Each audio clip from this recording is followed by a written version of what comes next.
Hi everyone, happy Easter! I'm Pastor Jeff and I'm so pumped for what's about to happen. Before we get started, there's only one thing you need to know.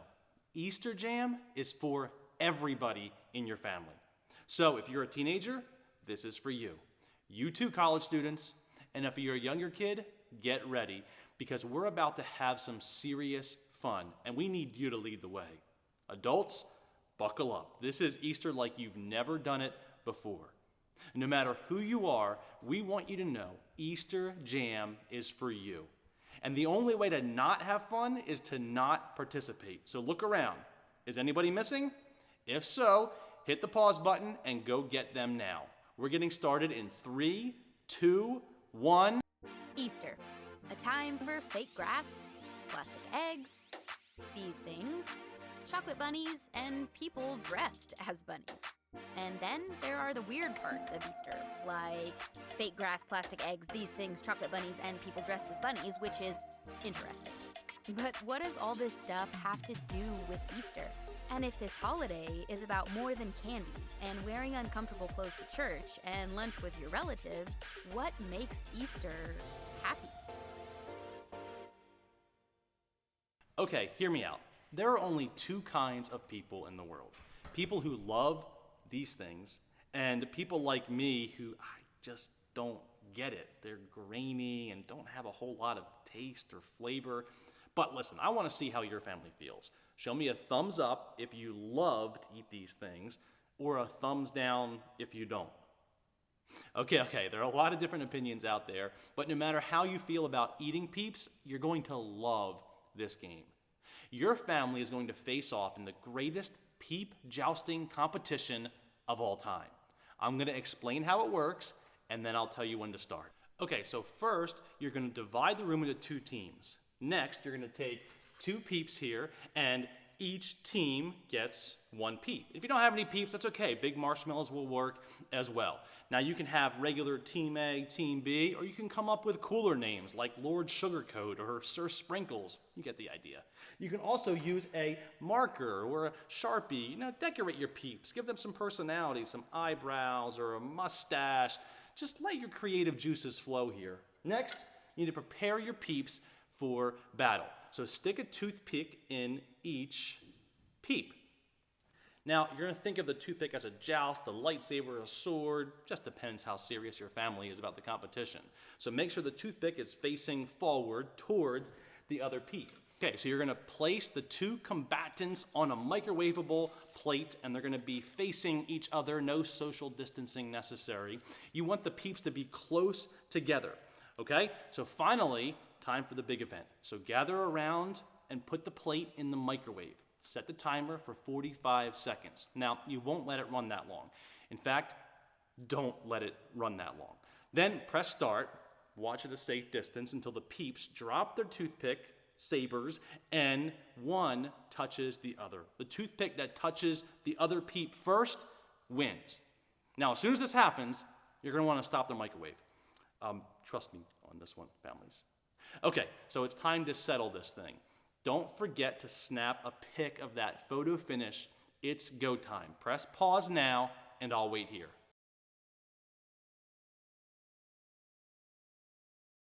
So how did it go? Who won? I want to see pictures. Post them on social media with a hashtag RFBC Easter Jam 2020. I have to admit, that was a lot more fun than I thought. And also, this happened. Are you ready for another game? For this one, you need a laundry basket and socks. Lots of socks. Clean, dirty, doesn't matter. As long as the sock has a match. Okay, so if you need to, go grab those things now. Press pause, and then I'll explain the rest.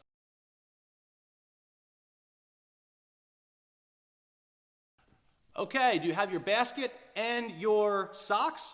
Great. Now you need to choose two people to play.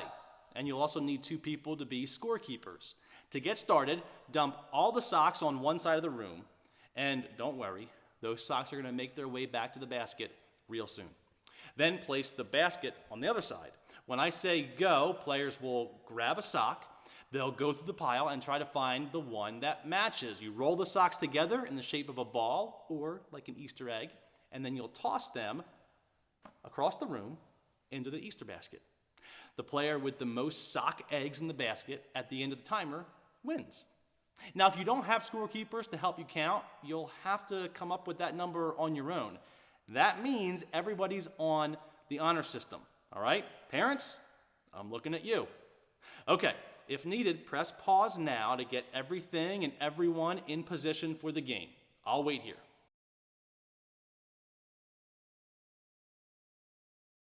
Everybody ready? Great. We're putting a 1-minute timer on the clock. This Easter egg throwdown is happening in 3, 2, 1, and go!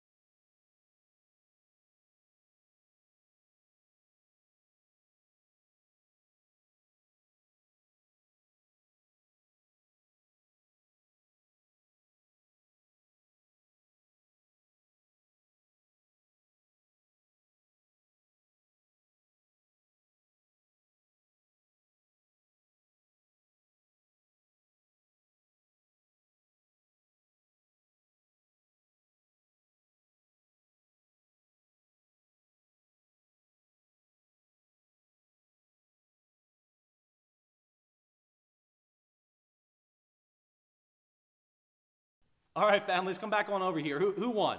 Okay, that was wild. And whoever won gets socks. Oh, just kidding. Adults, make sure someone who won the challenge, give them a special treat today. Maybe you can give them one of the leftover Peeps or one of the Peeps that went through the microwave.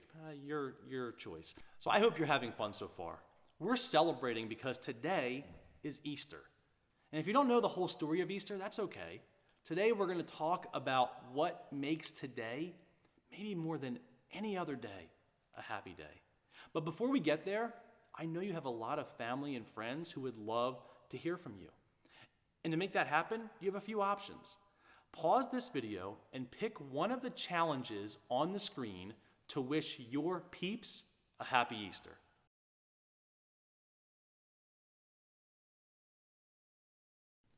Okay, I don't know about you, but I just got a bunch of text messages from people saying Happy Easter. Thanks, that is awesome. I hope you did as well. You know, even though we're celebrating a little differently than we have before, that's okay. Easter is still happy, and that's not because of peep wars or Easter baskets or chocolate bunnies, although those things are awesome. It's still happy because of what happened thousands of years ago at the first Easter. It's the world's most powerful story, and yet it's so simple that it can be told with laundry. In the beginning, God created everything.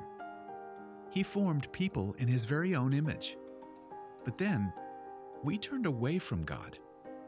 Sin entered the world, like a dark stain. Still, God loved us so deeply that He made a plan to rescue us.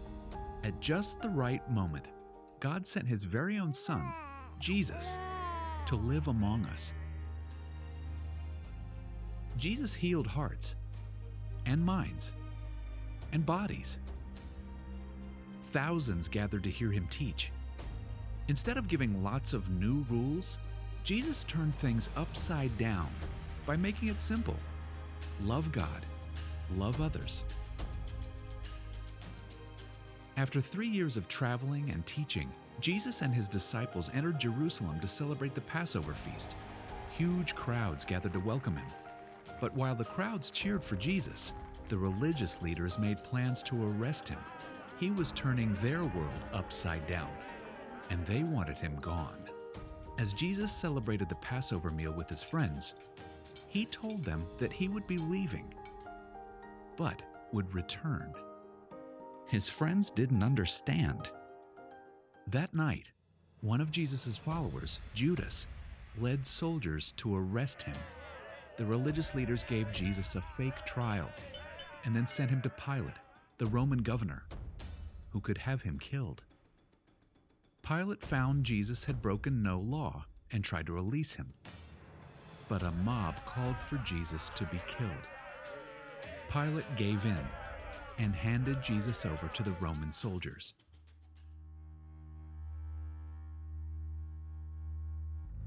Jesus was forced to carry the heavy beams of his own wooden cross.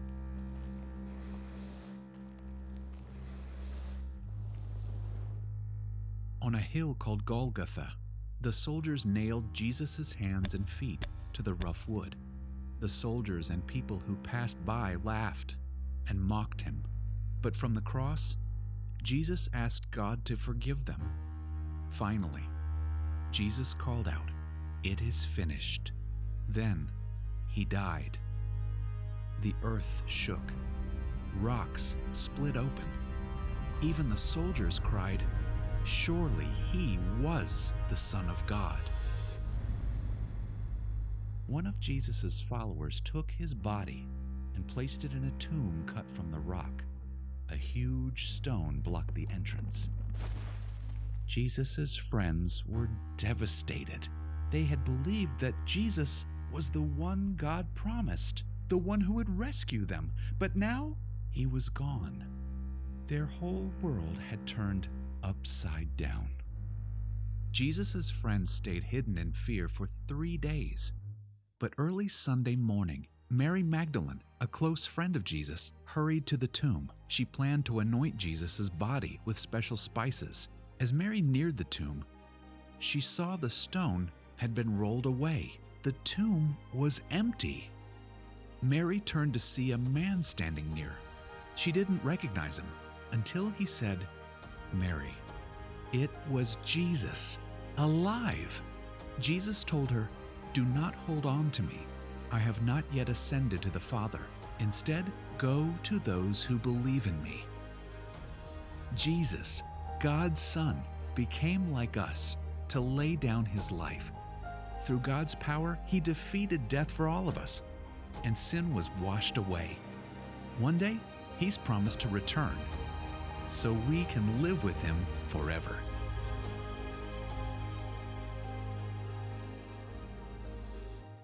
Wow. I hear that story every single Easter, and it always amazes me. I mean, God sent Jesus to the world to remind me that he is greater than anything that can go wrong in my world. The simple fact that Jesus came back to life is proof to me that I can face anything bad that happens. I like to think about it this way. I can because Jesus is alive. I can keep loving because Jesus is alive. I can be brave because Jesus is alive. I can have hope because Jesus is alive. Here's an idea. Take a few minutes and add to this list of things you can do because Jesus is alive. Answer this question as a family. How would you fill in the blank? I can what? Because Jesus is alive. Pause the video while you discuss this, and when you're finished, meet me back here.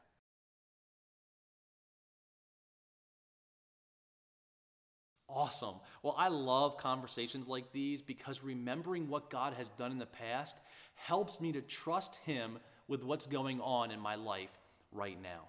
And I hope that's true for you too.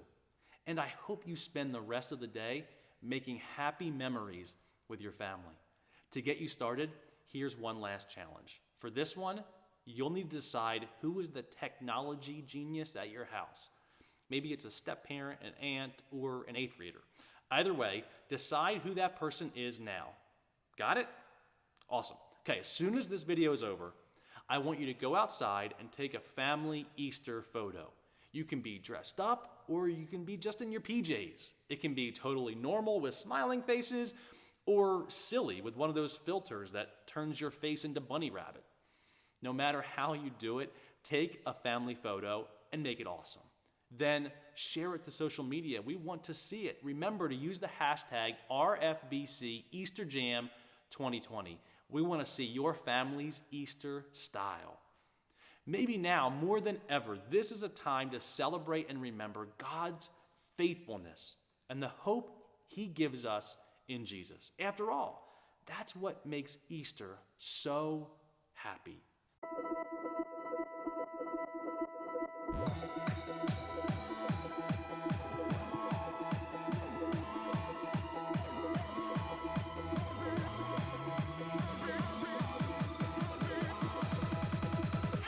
The greatest day in history.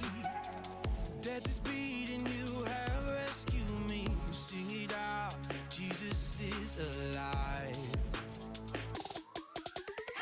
The empty cross, the empty grave, life eternal, you have won the day. Shout it out, Jesus is alive. He's alive.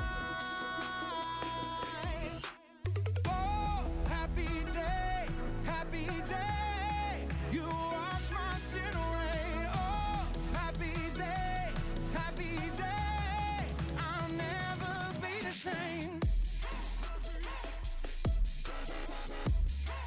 Forever I'm changed. I'll never be the same. When I stand in that place, free at last, meeting face to face. I am yours, Jesus, you are mine. In this joy, perfect peace, earthly pain finally will cease. Celebrate, Jesus is alive. He's alive. Oh, happy day, happy day. You wash my sin away. Oh, happy day, happy day. I'll never be the same. Forever I'm changed. I'll never be the same. Oh, what a glorious day, what a glorious way. You have saved me